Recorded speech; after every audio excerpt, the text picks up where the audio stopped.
I was never the artistic one in the family. My wife Lauren likes to remind me that my stick figures can't stand up without help. But our 6-year-old daughter Abby came into the world with crayons already in her grip. Her kindergarten teacher sent home every paper with a gold star and told us Abby had a storyteller's eye.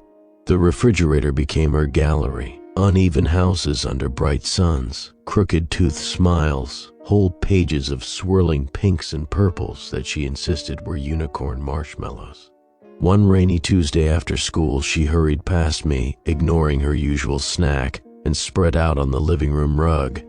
For an hour, the only sound in the house was the soft scratch of markers and the occasional squeak of her sneakers on the hardwood when she shifted position. When she finally called, "Daddy, look!" I put down my laptop and walked over, expecting another rainbow.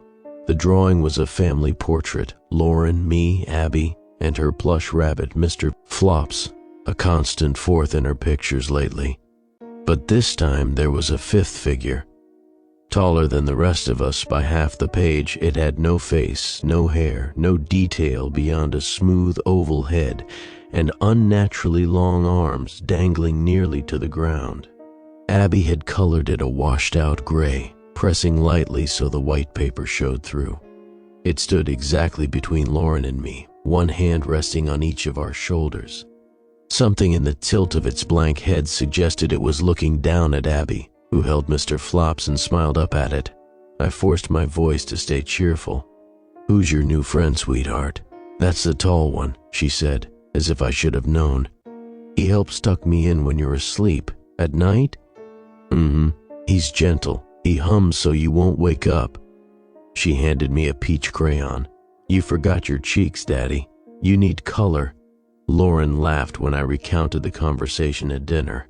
She ruffled Abby's hair, called her an imagination factory, and asked if the tall one liked peanut butter sandwiches.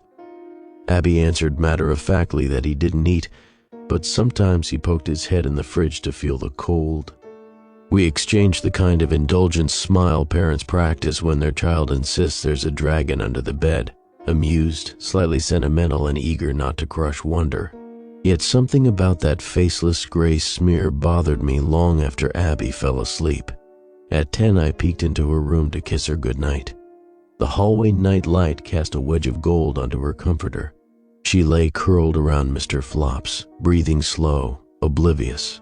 I felt foolish as I scanned the corners, half expecting to see a silhouette behind the curtains. Nothing. But when I pulled the quilt higher, a smell drifted up, old pine needles and damp earth, like the playground after rain. Abby's window was shut. The smell should have been impossible. The next afternoon, another portrait appeared, this one taped to the fridge before I got home from work. Same setting, same 5 figures, but the tall one leaned forward a little farther, its oval head nearly touching Abby's. She had drawn faint, gray-green lines radiating from it toward her, like breeze or maybe music. Abby pointed proudly at the lines and whispered, "Shh, he's singing." "Sweetie," I said, kneeling, "does the tall one ever talk?" Abby pursed her lips, thinking. "He listens more. Sometimes he counts." "Counts? He counts my eyelashes when I'm almost asleep. Says numbers in my ear so quiet it's like a dream. 1, 2, 3. She trailed off, eyelids lowering as if hypnotized, then shook herself. "Can I have chocolate milk?" That night, Lauren agreed the drawings were getting too Tim Burton, so we tried a gentle ban, only real people and family pictures. Abby nodded but didn't protest. We took her markers off the coffee table and tucked them in the supply bin upstairs. When she hugged us goodnight, she smelled unmistakably of that same damp earth scent, though her pajamas were fresh from the dryer. I opened her closet and even crawled under the bed. Not for monsters, I told myself, just checking for a forgotten wet towel or dirty socks. But the carpet was dry, the air neutral, the windows secure. I slept poorly. Around 3 in the morning, I jolted awake, convinced I'd heard humming, deep, resonant, like a low organ note. The house was silent except for the fridge compressor cycling off downstairs. I found myself listening so hard my ears rang. Finally, I padded to Abby's door, careful not to wake Lauren. The hallway nightlight flickered once as I passed, but stayed lit. Abby lay on her back, covers pushed to her waist, arms splayed. In the weak glow, something moved across her face, a shadow sliding then disappearing. My stomach tightened. I stepped farther inside, nothing but the curtains breathing slightly against a closed window. A quick inspection revealed no intruder, no explanation. Only when I knelt to straighten her blanket did I notice the indentations in the thick carpet beside her bed. 2 elongated impressions, heel to toe, yet narrower than adult feet and spaced too far apart for a child. I brushed them with my fingers. The fibers were flattened, cool, as if pressed moments before. I stayed up in the hallway chair until dawn, pretending to scroll my phone while really watching Abby's doorway. No humming returned. At breakfast, Lauren teased me for looking haunted. Abby hummed quietly to herself, a slow, wavering tune that didn't match any lullaby I knew. While she ate cereal, I checked the supply bin. Her markers were exactly where we'd left them. Still, when she bounded off to catch the bus, there was a fresh drawing drying on the table. Only 3 figures this time, Abby, the tall one, and Mr. Flops. She'd used the entire sheet, making them huge. The tall one's arms encircled her like a pair of walls, and in the blank where its face should be, Abby had drawn a single black dot, like the starting point of an eye. I folded the picture and slid it into my briefcase. Some part of me wanted to throw it out on the way to work, another part wanted proof. All morning the folded sheet felt hot against my leg. Around 11, I took it into the men's room and snapped a photo with my phone, then compared it to yesterday's fridge drawing in my gallery. The dot wasn't the only change. The tall one's outline seemed sharper, more deliberate, as if Abby had traced over her own lines until the gray was nearly charcoal. That evening, Lauren found the picture and confronted me. "We agreed, Daniel. Why keep this?" "Because something's not right." I told her about the carpet prints, the smell, the humming. Sunlight through the kitchen windows made her eyes look amber and concerned. She suggested insomnia, worry over my upcoming audit at work, maybe too many crime podcasts. I wanted to believe her, so I bought a cheap audio baby monitor, the kind we hadn't needed since Abby used a crib. No cameras, just sound. I set the transmitter on her dresser, angled toward the bed, and kept the receiver on my nightstand. The first night it crackled faintly with static and picked up Abby's soft snores. At 2:13 a.m. a series of clicks woke me. 1, 2, 3, 4, 5, evenly spaced, like fingernails tapping on wood. They lasted 7 seconds. Then a whisper, so low I felt it more than heard it. Numbers, counted slowly in a deep voice. I couldn't make out which numbers, only the rhythm. Beat, beat, beat. I rushed down the hall, receiver still in hand. The tapping stopped the moment I crossed the threshold. Abby lay untouched, breathing steadily. The transmitter light glowed green, innocent. But that earthy pine smell rolled out in a wave thick enough to taste. It clung to my pajamas even after I changed. When dawn finally leaked through the blinds, I opened the fridge for milk and froze. On the top shelf, nestled among yogurt cups, lay a single pine cone, fresh, sticky with sap, its scales dark and wet as though plucked from a rain-soaked forest. Abby patted in, rubbing her eyes. "He forgot it," she mumbled. "Who?" She yawned, stretching until her spine cracked. "The tall one. He likes to hold it while he sings." She reached past my hand and took the pine cone. "Don't worry, Daddy. He said I can give it back tonight." I wrapped my fingers gently around her wrist, feeling the small pulse flutter beneath her skin. "Abby, I don't want him coming here anymore. Do you understand?" She stared up at me, eyes a blue so light they almost looked glassy, and whispered, "But Daddy, he lives here now." I tried not to overreact. I really did. I told myself kids say strange things all the time. That he lives here now didn't mean anything more than a dream or a story she was still half asleep from. But I watched Abby all morning. Her eyes didn't dart around the room like they used to, following birds at the window or the drip of juice down a glass. Instead, she looked centered, still, like she was listening to something I couldn't hear. At one point, I leaned in as she quietly colored, nothing strange, just a row of trees with fat green tops, and I said, "Hey, sweetheart, what does the tall one look like to you?" She didn't answer immediately. Instead, she tapped the crayon twice on the table, like a metronome. "He changes," she said. "He has to." "To what?" "Whatever makes you not scared." He told me, "That's why you haven't seen him yet." The blood in my hands went cold. "So he's hiding from me?" "No," she said simply. "You just don't want to see him." "Not really." She looked at me like she was sorry for me, and then she went back to coloring. That night, I unplugged the monitor and tossed it into the drawer. Something about keeping it on made me feel like I was inviting whatever this was, like I'd tuned into its frequency, and it would only grow clearer if I listened longer. Still, I couldn't sleep. I lay in bed, staring at the ceiling, listening to the subtle shifts of the house. Every old beam had a voice, the soft creak of expansion, the tick of cooling pipes, the groan when the wind pushed against the eaves. But around 2 in the morning, a new sound slipped between those old voices. It was a murmur, dry, distant, like someone humming through closed teeth. I sat up slowly, breath held. Lauren shifted beside me but didn't wake. The sound didn't come from the hallway this time. It came from inside the walls, like it was moving. I followed it barefoot down the hall, pausing outside Abby's door.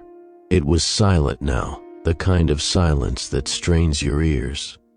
I stood there for a long time, and then I heard it, so soft I felt it in my chest more than my ears.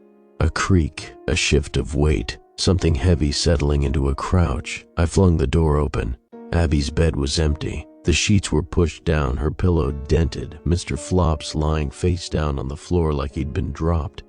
I looked to the window, still closed. Then the closet. I yanked it open. Empty. Panic spread through me like a current. I turned to rush for Lauren, but something stopped me. Not a sound, not a movement, a pressure, a presence. I looked back at the wall above Abby's bed. Someone had drawn on it. Thin gray lines, barely visible unless the hallway light caught them. A shape, the suggestion of limbs too long and a head too high. It was a match for the tall one, but it wasn't in marker. The lines had been pressed into the drywall. With a fingernail maybe, or something sharper. Then I heard her, from downstairs, a small voice, calm. "I'm giving it back now." I flew down the stairs, my bare feet smacking the wood. The kitchen light was on. Abby stood by the open fridge, holding the pine cone in both hands. She was speaking to it, not like a child does, like someone rehearsing lines. "You can have it.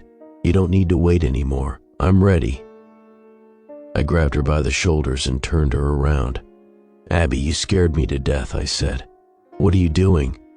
She blinked up at me. Her face was peaceful. She wasn't afraid. "He needed something of his," she said. "And now he's almost all the way through." The pine cone dropped from her fingers and landed on the floor with a soft clack. I picked her up and carried her upstairs without another word. She slept in our bed that night, wedged between Lauren and me, her small body radiating heat. I lay awake for hours, listening. At one point I reached to turn off the hallway light, something I always did before bed, and stopped myself. I couldn't bear the thought of darkness settling fully over the house. The next morning, Abby woke up and asked where the picture was. "What picture?" Lauren asked.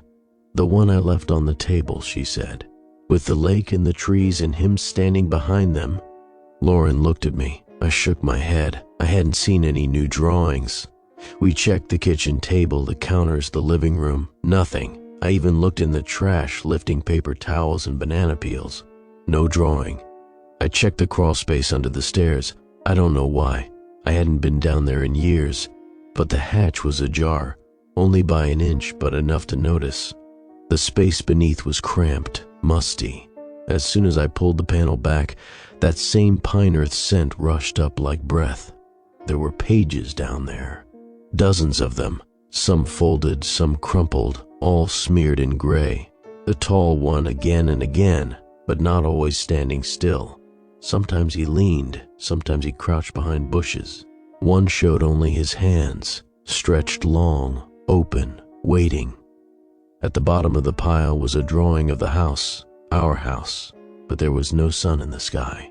Just clouds, and over the house stood the tall one, taller than the roofline, arms spread wide, touching each side of the building like a cage. I burned the drawings in the fire pit out back. I didn't tell Lauren. That evening, Abby was quiet, not sad, just expectant. We didn't speak of the tall one. She didn't draw, she didn't hum.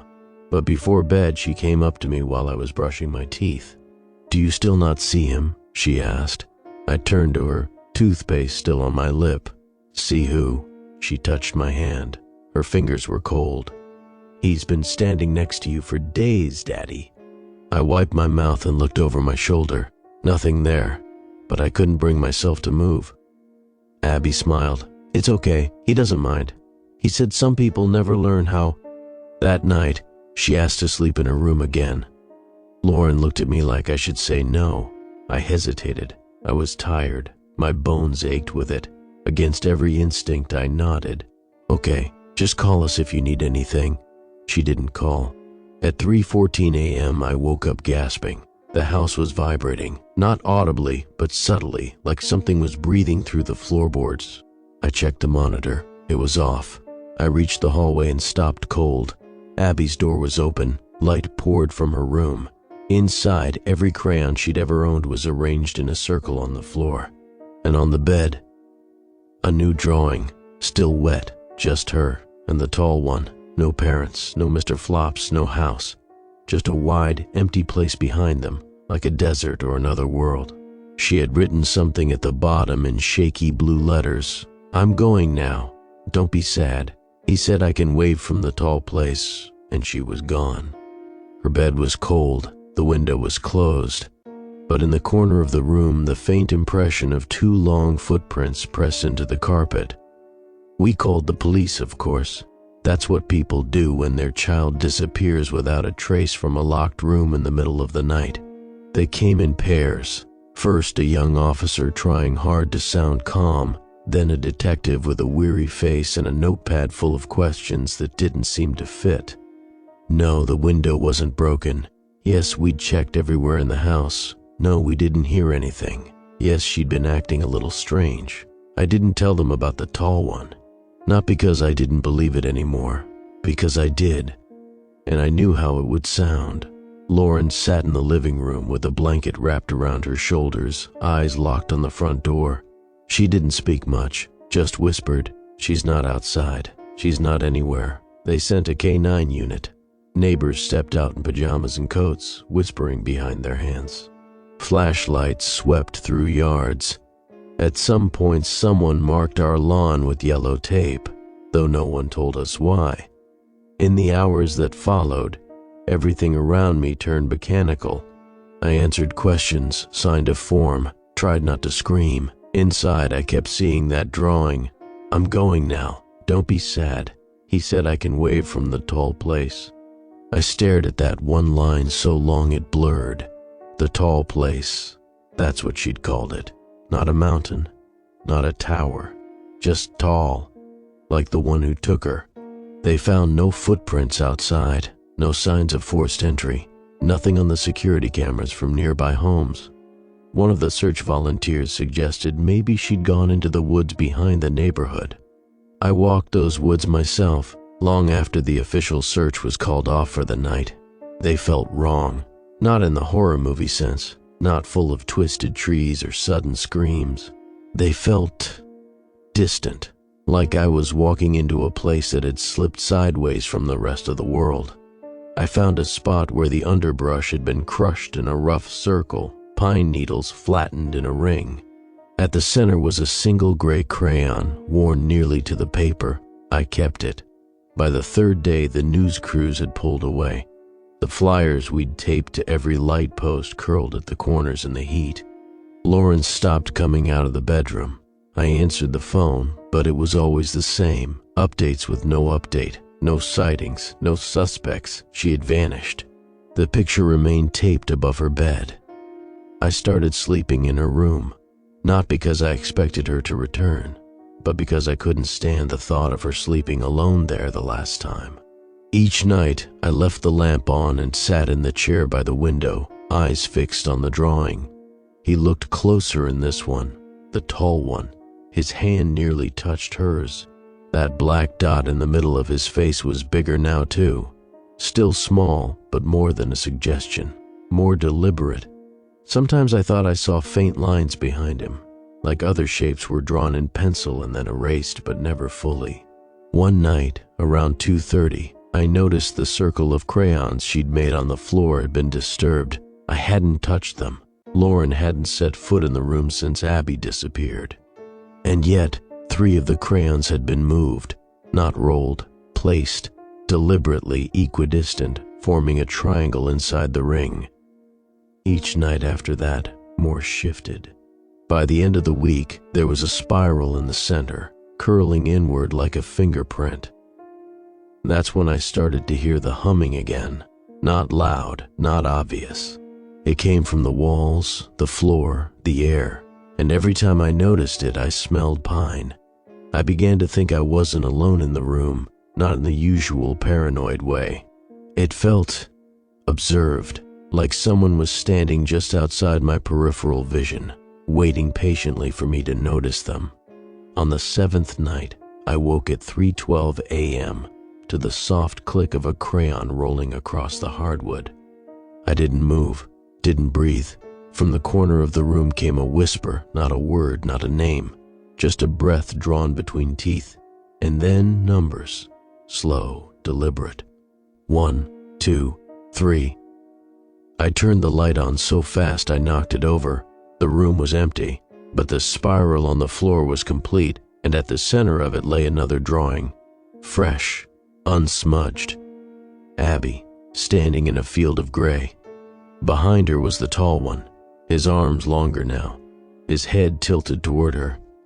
But it was the background that made my throat close, because behind them both, tall and dark, was the silhouette of me. No face, just height and suggestion, my posture, my stance, and Abby was reaching toward it, smiling.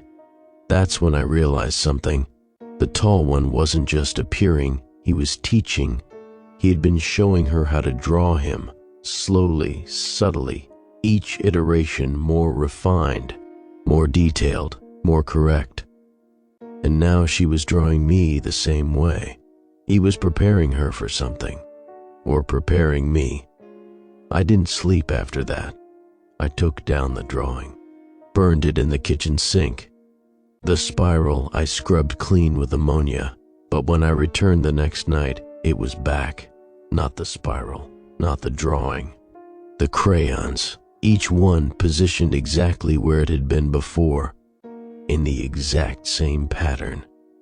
Lauren found me at 4 a.m., crouched in the middle of the room, rearranging them. "What are you doing?" she whispered. "I think I'm supposed to open it," I said. "Open what?" I looked at her, and I think she finally saw what I'd become. Thin, gray under the eyes, hollowed out. I stood and walked to the closet. I hadn't opened it since Abby vanished. Inside there was nothing, just dust, a few shoes, the faint scent of soap. But on the back wall I saw new lines, drawn with crayon. A rectangle, tall and thin, the suggestion of a door, a handle, faint and blurred, and written beneath it in Abby's small, careful script, "Don't open unless you're ready to go all the way through." I touched it. The wall felt warm, like something was waiting on the other side. I left the closet door open that night, not the crayon door, the real one, just wide enough to see the wall from where I lay in bed. Lauren hadn't come back into the room since I showed her the markings. She didn't say it, but I could see it in the way she glanced sideways down the hall, how she stopped setting laundry in Abby's dresser, how she avoided stepping on the rug where the spiral of crayons had once been. Something about the space made her skin crawl. She stayed in the bedroom now with the door closed, lights on. I stayed here. Every night the lines on the closet wall seemed to deepen, to press themselves further into the drywall, not as if drawn, but emerging. They had texture now. If I ran my fingers across them, they caught slightly, like grooves burned into stone. The doorknob shape was sharper. The symbol above it had changed again. It was no longer a simple ring with a slash, but two stacked rings intersecting, like eyes overlapping. A pressure settled behind my own eyes when I stared too long, and beneath the symbol, in Abby's handwriting, new words had appeared. Small, careful, almost time to see it. Not him, not the tall one, just it. The pronoun shift made my stomach twist. There was a difference between a figure, a presence that tucks in your daughter and hums lullabies, and a thing, an it. Abby had never called him that before. That night I woke at 3:11 a.m. I didn't hear a sound. I didn't smell pine. I didn't see anything move. I felt it, like the air in the room had turned heavier, full of potential. A low vibration, the sort that settles in your chest and makes you sit up without knowing why. The closet door was still open, but the back wall looked darker, not just the lines, all of it, like something was casting a shadow from behind, but no light was entering. A perfect absence of glow, matte and swallowing. Then, for the first time, I noticed something small but significant. The carpet beneath the drawing was beginning to lift. Not all at once, just slightly, as if whatever was pushing those markings through from the other side had weight now, real weight. A slow bulge rising under the fibers like a blister. Just a finger's breadth, but unmistakable. I didn't move. I didn't breathe. I just whispered, "What are you doing?" And I swear I heard a second breath answer mine. Not a voice, not a word, but the exhale of something vast, something just past the threshold. I reached for my phone and took a photo. Nothing showed up, just the closet wall. No symbols, no lines. The camera couldn't catch what was there anymore. Whatever it was beyond lens, beyond digital pixels. It was real in the old way, older than the kinds of seeing we built into screens. That's when I noticed a new drawing on the desk. I hadn't seen Abby draw anything since the night she vanished, but this page was fresh, still curling at the corners. The marker hadn't dried yet. The scene was different. It wasn't her bedroom, or our house. It was somewhere vast, an empty plain stretching in all directions under a black sky with no stars. In the middle stood the tall one, arms outstretched, and in front of him, on a kind of sloped hill, was a tiny figure with pigtails. Abby. She wasn't holding his hand. She wasn't smiling. She was kneeling, as if waiting for something to begin. The tall one didn't have a face. He still didn't. But above his head were 3 marks drawn in black, rings stacked vertically, each split down the middle. It was the same symbol that had appeared above the closet door. Beneath the picture, Abby had written, "He showed me the sky behind the sky. It isn't what we thought." I folded the paper and locked it in the drawer. The next day, Lauren didn't come out of the bedroom. I brought her food she didn't eat. I told her I was going to try something. She didn't respond. She was unraveling in her own way. Her grief was private. Mine was turning outward, into obsession. I couldn't leave it alone. I had to understand what Abby had seen, what had taken her, what still lingered in this house. At 2:58 a.m. the following night, I sat cross-legged in front of the closet, flashlight off, and I waited. The air shifted. At exactly 3, I felt it again, movement. Not from the wall, from the space behind it. Like a room that had been dormant was beginning to wake, and then a knock. Soft, slow, but not with knuckles. It was like something tapping with the back of a nail. Tap, tap, pause, tap. I leaned in. I pressed my palm to the wall, half expecting it to be cold. It was warm. No, not just warm, radiating, like skin, like something breathing, matching my pulse. The grooves of the drawing pulsed beneath my hand, and then something pressed back, just slightly, a ripple. I fell backward, heart hammering.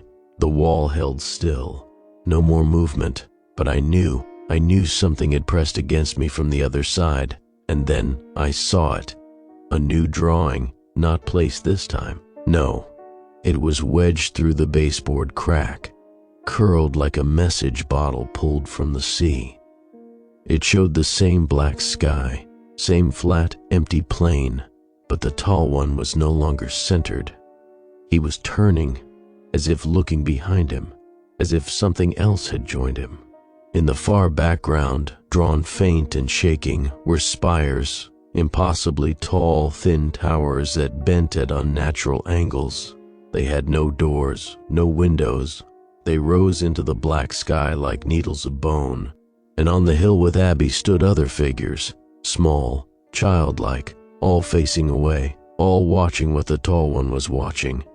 Abby had written, "They come when the hush is full. They know we're listening now." I stayed up until sunrise, not because I wanted to, because I couldn't stop thinking about that one word. There was more than one, and I had started listening. That morning I didn't open the door for sunlight. I taped cardboard across the window, pulled the blinds down, turned off the overhead light. I wanted to see the closet as it really was, not how the world wanted it to look. Every detail was sharper in the dark, not visually, intuitively. The room felt closer to its true shape. I couldn't explain it in words, but I felt like I was peeling something back, layers of comfort, of habit, of insulation we're not supposed to notice until it's too late. Lauren stayed in the bedroom, door closed. I heard her crying once in the early afternoon, soft and stifled, like she was trying to keep it from escaping her mouth. I didn't go to her. I didn't know how to bring her with me anymore. By dusk, I was sitting in front of the closet again. I hadn't eaten. I barely remembered to drink water. The symbol had deepened, triple rings now, interwoven with crosshatches and what looked like branching roots stretching downward from the center, bleeding into the base of the drywall. It wasn't crayon anymore. It was something else, something absorbed. And that night, at 3 on the dot, it opened, not all the way, not physically, but a slit formed in the center of the wall, narrow, vertical, barely the width of 2 fingers. The drywall didn't crack. It parted like old paper. From inside, not light, but absence spilled through. A cold, grainy void that had depth but no bottom. And from that opening slid a page, no sound, no pressure, just arrival. It was different from the others. Not a child's drawing, not Abby's hand. This was ink. Lines like spider leg filaments, trembling but sharp, cross-hatched textures, a diagram. Not of people or places, but of shapes. Interconnected, stacked, labeled in a language I didn't know, full of hard corners and coiling glyphs. At the center of the page was a triangle pointed downward, surrounded by circles. Inside the triangle was a familiar figure, tall, limbless, faceless, and below it, a short phrase in jagged English letters, written as though copied from speech. The door, I snot a door. I stared at it for hours. I don't remember falling asleep, but I must have. I woke to sunlight and Lauren's voice outside the room. She wasn't talking to me. She was on the phone. "I can't stay here with him anymore. He's not sleeping. He talks to the closet. He thinks she's inside it. I think something's happened to his mind." I didn't interrupt. I waited until I heard her car drive away. I didn't know if she was going to her sister's again or somewhere farther. All I knew was that I was alone now. And the next night, it opened further. This time, the slit spread to nearly a foot wide. Still thin, but revealing more. I could see movement inside. Not light, not shapes I could define, but a trembling, the suggestion of depth. And sound. The humming had changed. It wasn't low and soothing now. It was dry, insectile, like wind through hollow reeds, and behind it, faintly, children whispering in a language no one teaches. Another drawing slid out, this one in Abby's hand again.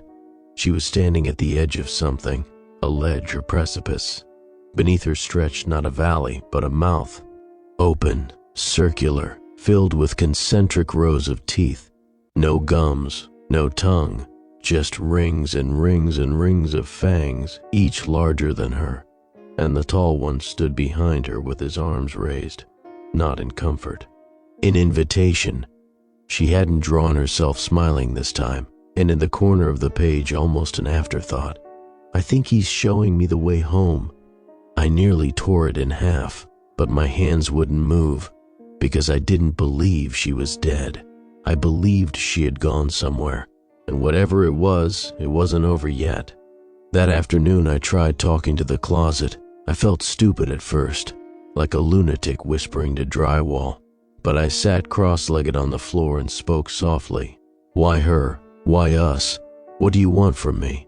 No answer, not immediately. But just as I stood to leave, something new appeared on the floor. A drawing, no sound. It hadn't slid from the closet, it had simply been there. It showed me, sitting exactly as I was, legs crossed, palms up, eyes wide. But the room behind me in the drawing was different. The closet wasn't a wall, it was a gateway, open and pulsing like the slit had become permanent. And behind it, in the same black ink used in the other diagrams, was a field of shadows. Not standing, not walking, crawling, dozens of tall ones, all faceless, all with different limb configurations, some with 6 arms, some with none, some with legs that split at the knee, others with bodies that curved backward like broken branches. The implication was clear. He wasn't unique. He was one of many, one of the first, and Abby had been chosen, not stolen, selected. By morning the slit had closed. The symbol on the wall was gone, but I still smelled pine. I still felt heat radiating from the drywall. The next night at 3 sharp, I sat cross-legged again and said only one thing. "Let me see her." There was no immediate response, but 5 minutes later a drawing arrived. Not a scene, not a diagram, just her, standing in front of a gray horizon holding something small in her hands. A pine cone pressed to her chest. Her face was blank, not sad, not happy, just calm, watching, and written beneath in tiny handwriting, "I'll be the first to go all the way through, but not the last." I didn't leave the house for the next 3 days. Not for food, not for air. I barely left Abby's room. I couldn't. Not with the closet shifting, growing, waiting. Each night at 3, the slit returned. Sometimes it was small, just a crease. Other nights it widened enough that I could smell something beyond it. Not pine anymore, something older, cold like stone, dry but layered with faint hints of mildew and iron. It reminded me of the old crawl spaces in my grandparents' house, hidden cavities that had no right being there. Drawings kept coming, sometimes just one a night, sometimes more, always slipping out like messages passed under a prison door. I started pinning them to the walls. First Abby's, then the diagrams, then the ones in between, ones that showed children I didn't recognize, not stylized, realistic, boys and girls, some older, some young enough to still have bibs drawn around their necks. I didn't want to admit what I was thinking, not even to myself, but I began to suspect that Abby wasn't the only one. One of the new pages showed 6 children standing in a circle. They were all holding pine cones. The tall one stood behind them, arms raised, and above the group in block lettering, "They gather at tea the vantage." The next night, I spoke again. "You said not the last," I whispered. "How many others?" A pause, then a sound, scratching, from inside the wall. Not frantic, not chaotic, purposeful, like something drawing. I pressed my ear to the drywall. The scratching stopped. A hum replaced it, low droning like the sound from a cello string stretched too tight. And then, another drawing.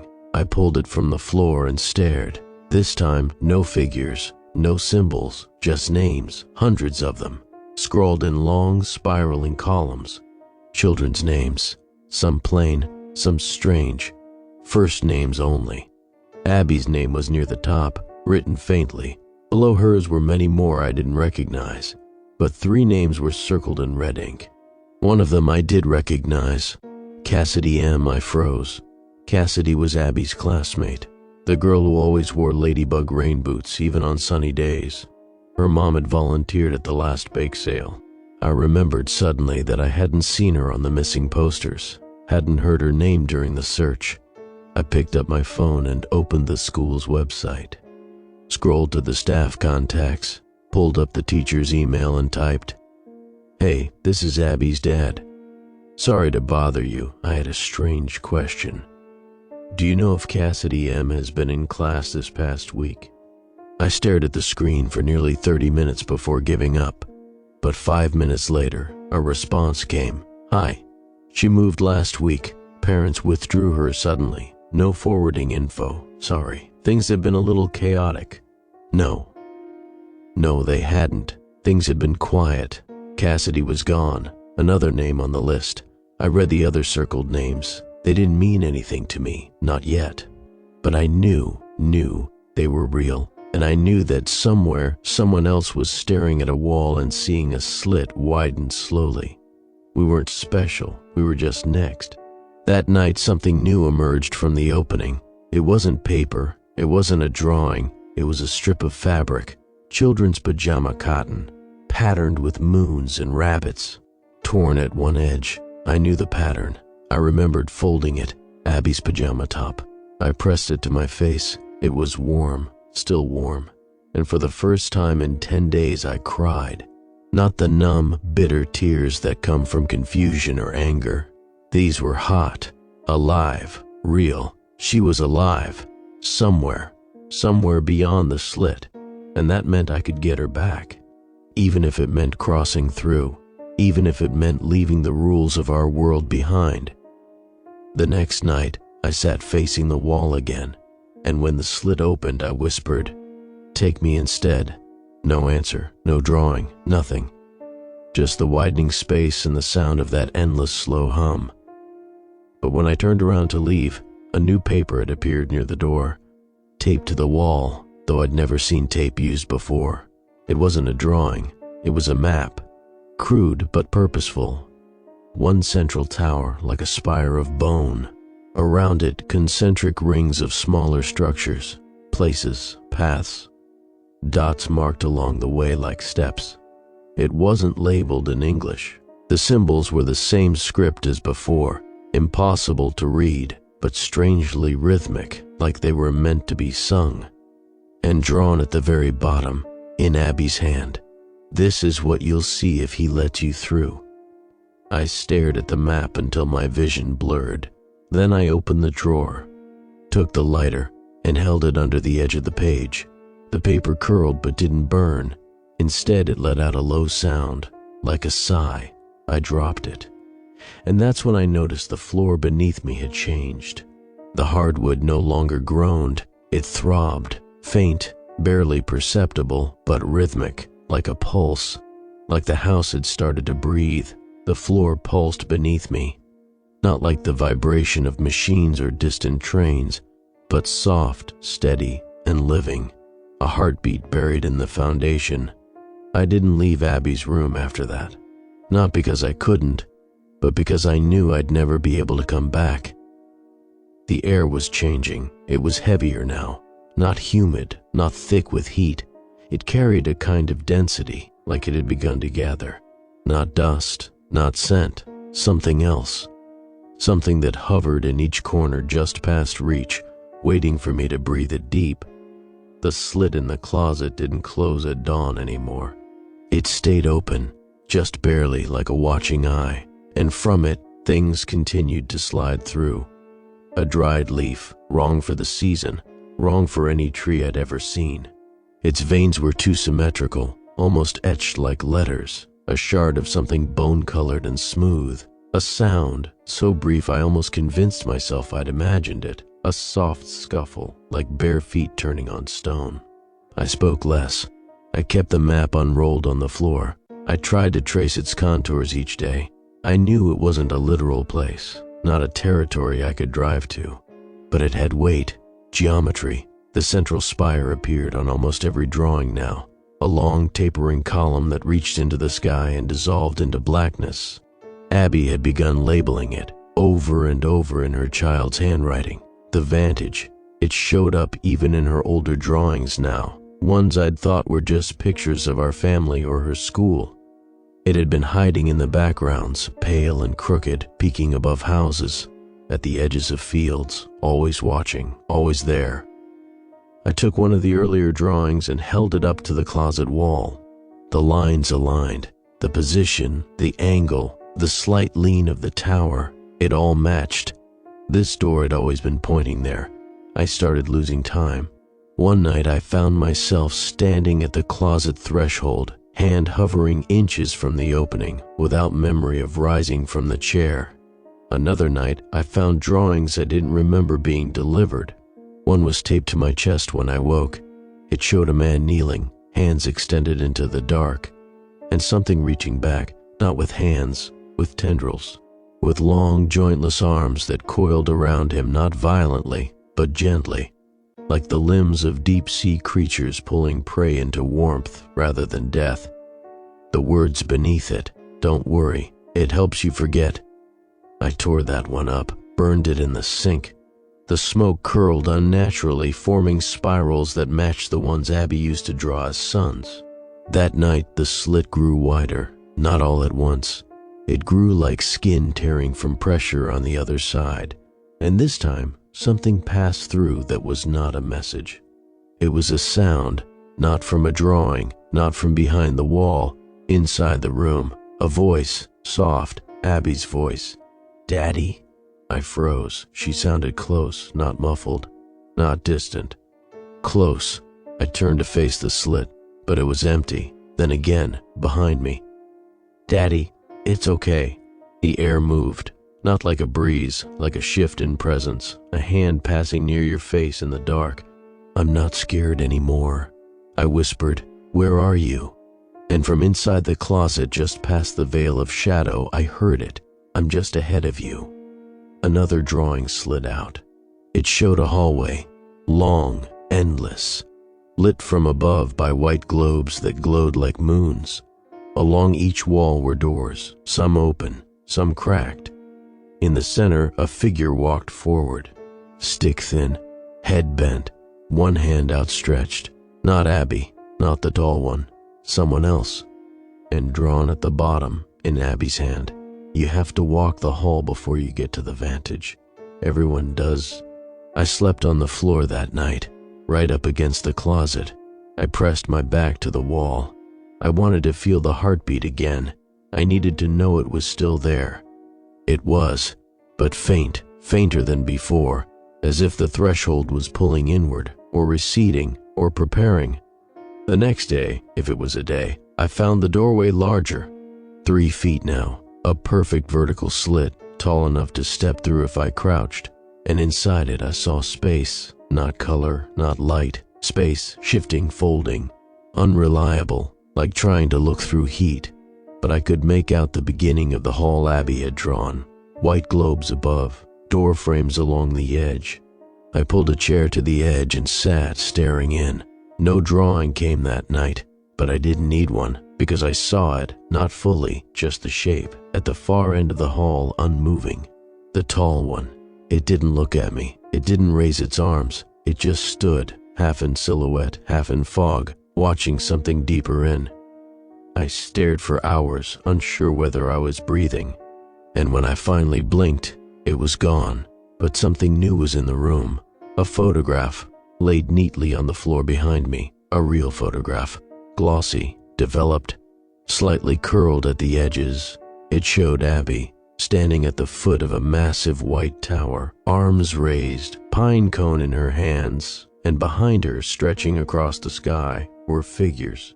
Tall ones, dozens of them, not walking, not even moving, just gathering, all of them facing away, all of them waiting for something to arrive, or to awaken, or to step through. The next morning I packed a bag, not much, a flashlight, water, the drawings, and I wrote a note, not for Lauren, not for the police, for whoever found the house next. I left it on the floor beside the closet. This wasn't a disappearance, it was a door. She went through. I'm going after her. I stepped through the slit at 3 exactly. Not out of ritual, not ceremony, because the doorway wouldn't let me before then. Each time I tried to lean in early, something pushed back. not violently, but firmly, like a slow-growing pressure in the chest.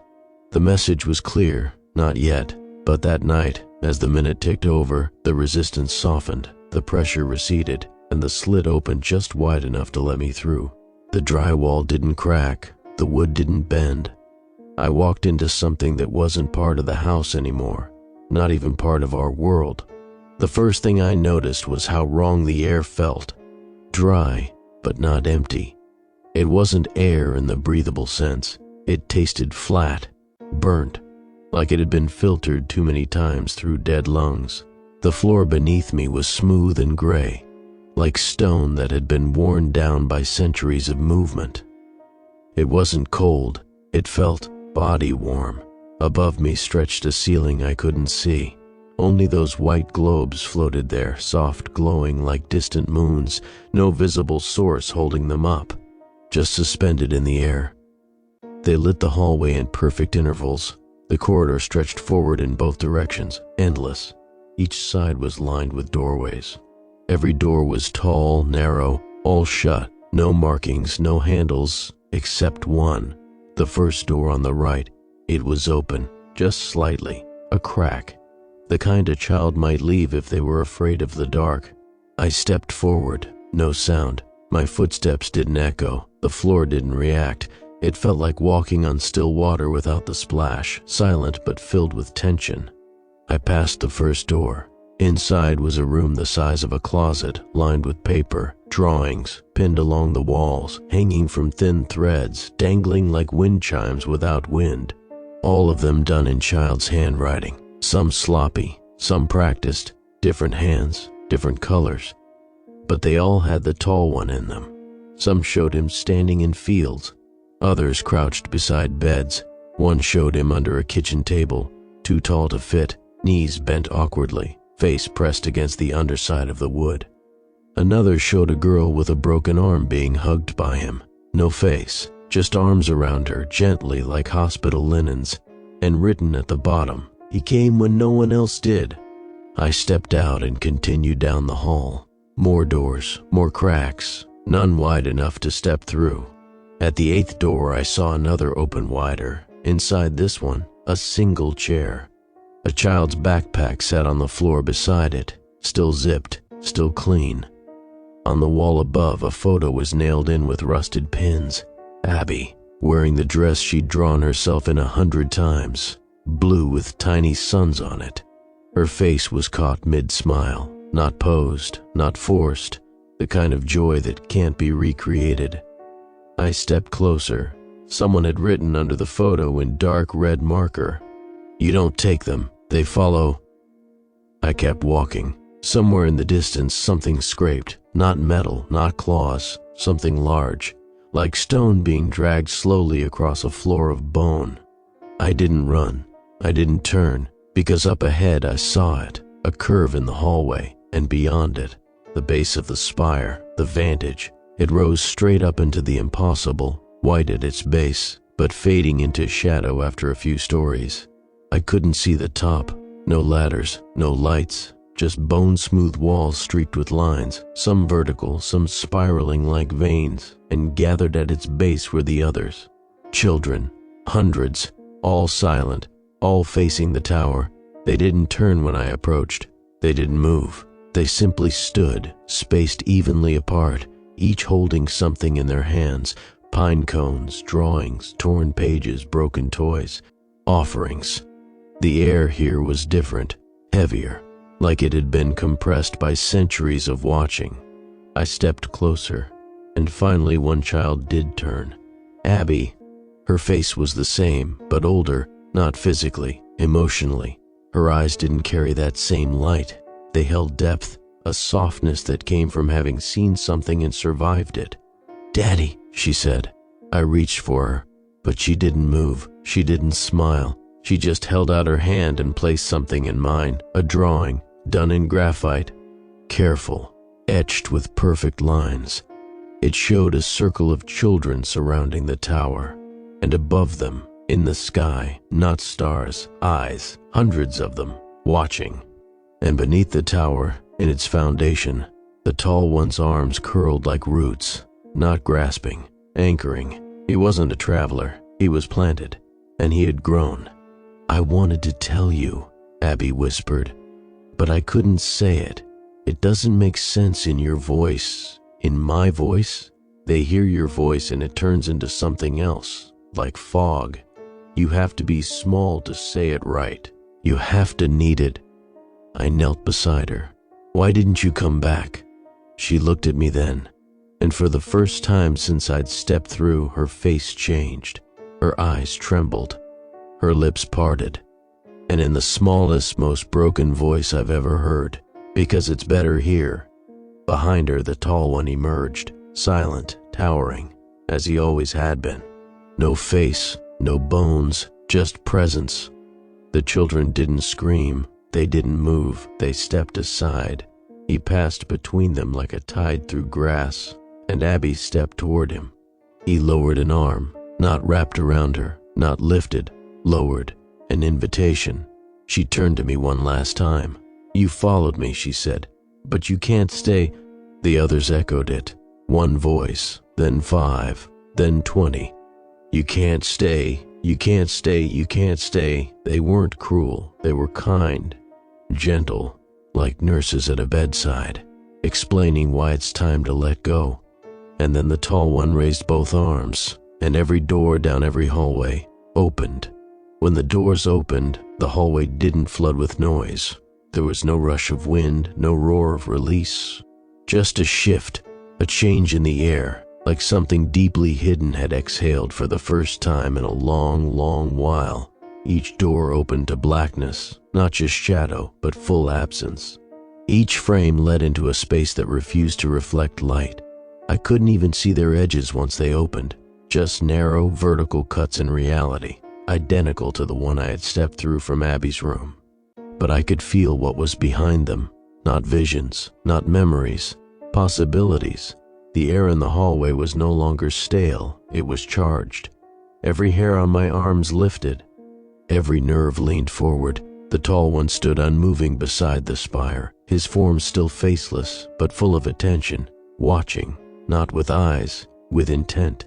The children began to move, not all at once, just one at a time.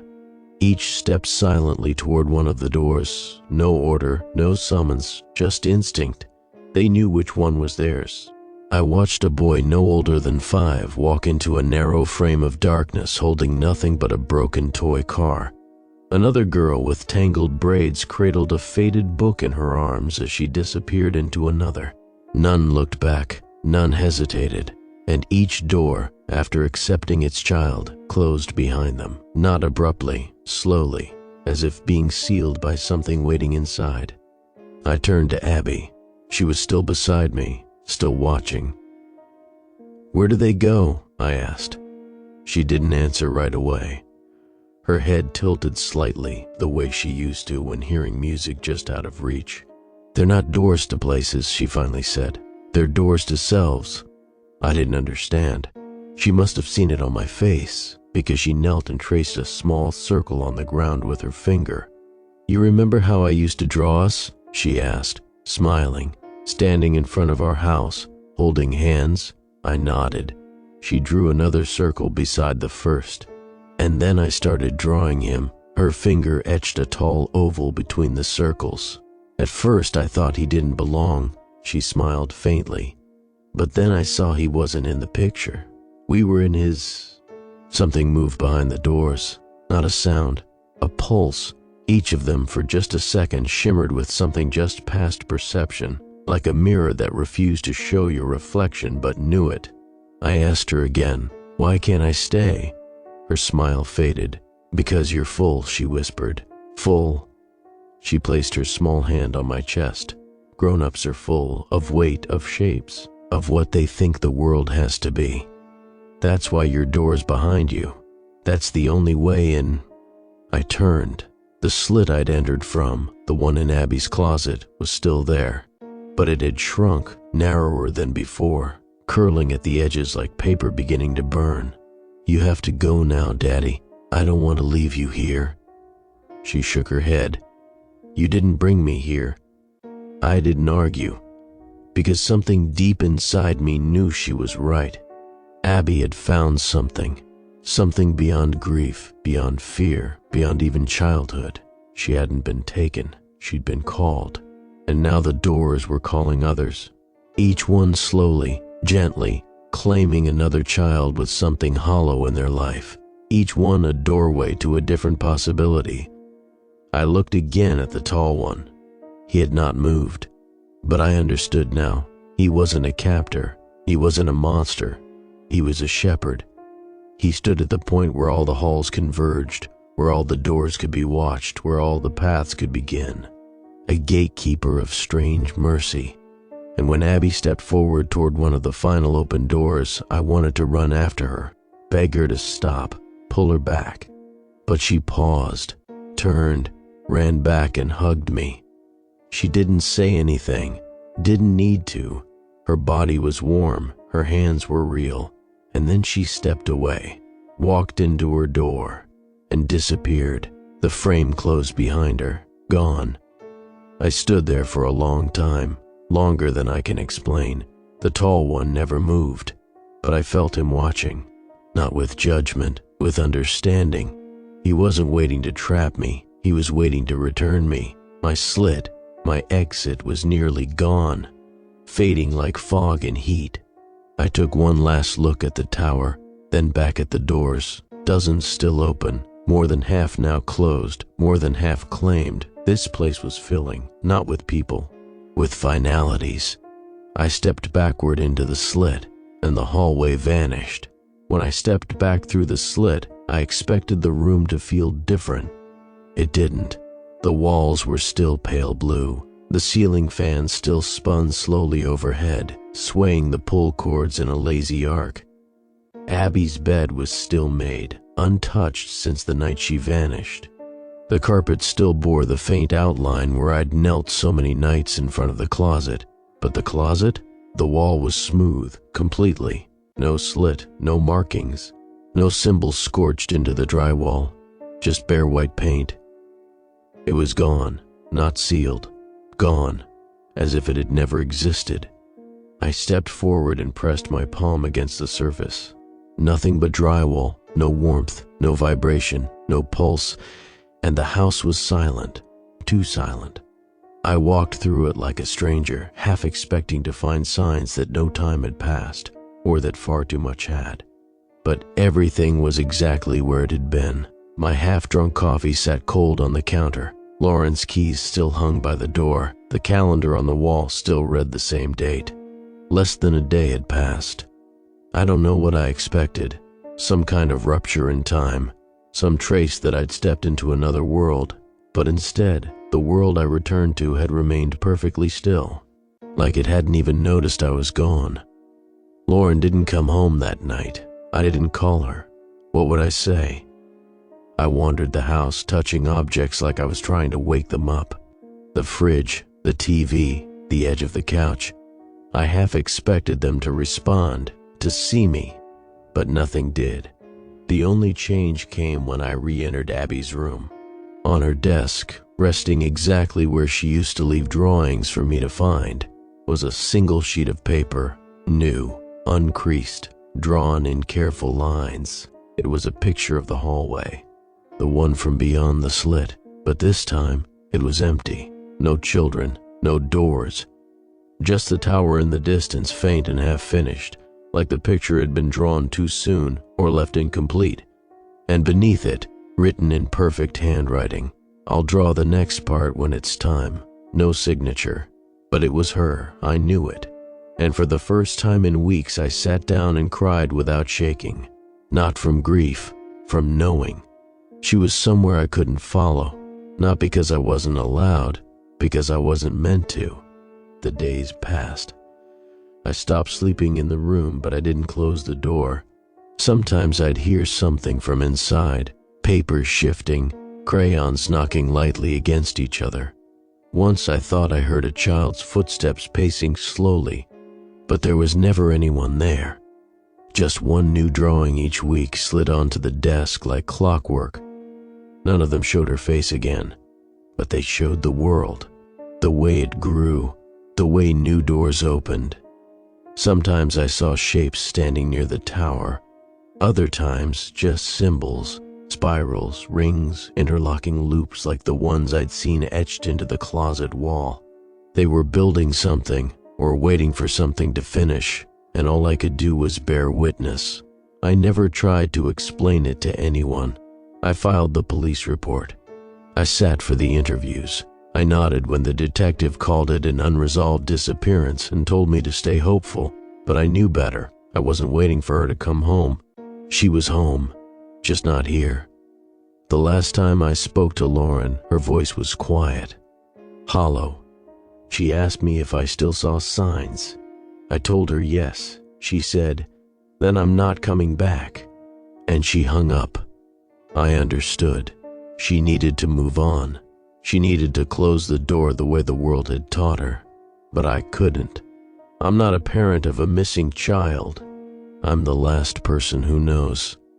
Some nights I still sit outside Abby's room, watching the hallway clock tick past 3 a.m. The door never opens. The closet never breathes. But every now and then, I see a new name scrawled in the corner of the drawings, a new child, another figure among the crowd, one more standing before the tower.